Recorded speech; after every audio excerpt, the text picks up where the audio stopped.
Most SEO beginners analyze their traffic patterns wrong. Here's how to do it right. All right, so this is something very important I want to show you.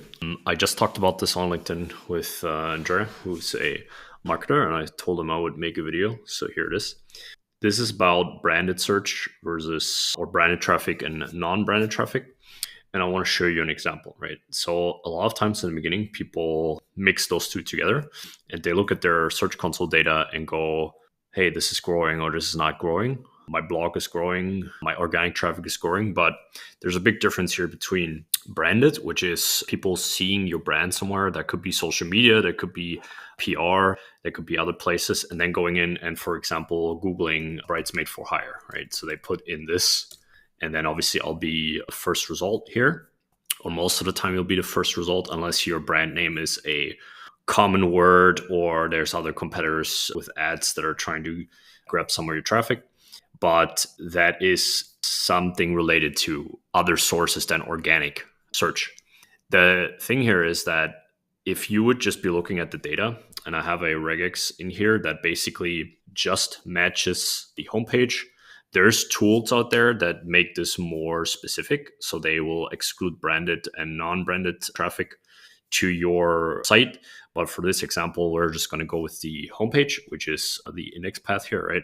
And I'm going to show everything that applies to the homepage, which is all branded search. You can see that in the queries as well, where it's bridesmaid for hire, hire a bridesmaid. So these are all just variations of brand terms. I guess some of these, rent a bridesmaid, hire a bridesmaid, they might actually not be branded, but for the sake of ease, and that's what I meant with like using tools to make this more accurate. But yeah, so for the sake of using a free tool, we can do this in Search Console in a similar way. So now let's go in and look at the whole thing. So recently we've started growing or producing content for this page, right? So 1 month ago, we started producing more content. And if I would be only looking at this here, it would seem that we're not actually having much success, right? Because I would be comparing, okay, back here I got, let's say, 10,000 clicks in 1 day. And compared to that, now we're at like 429 or something. But that is exactly the problem because we have all the noise of the branded search in here. And these are PR campaigns that happened earlier. So if I go in here and I reverse this regex, I'll be seeing that, in fact, we are growing traffic over here in the last 3 months. I think there's another outlier here that kind of messes with the data, or some more that are not necessarily long form content or anything that is related to us producing content.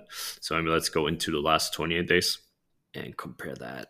So we'll be seeing the growth now, and we're just removed all the noise of the branded search, right? You should be careful what you compare, because a lot of times people will say their organic traffic is growing. While that might be true for the branded search, if you're also doing social media work, that might not actually be true for your blog. And you might be taking the wrong conclusions from that and thinking that all your content efforts are actually panning out, which they might not. If any of this stuff sounds interesting to you, feel free to subscribe below, and I'll see you next time.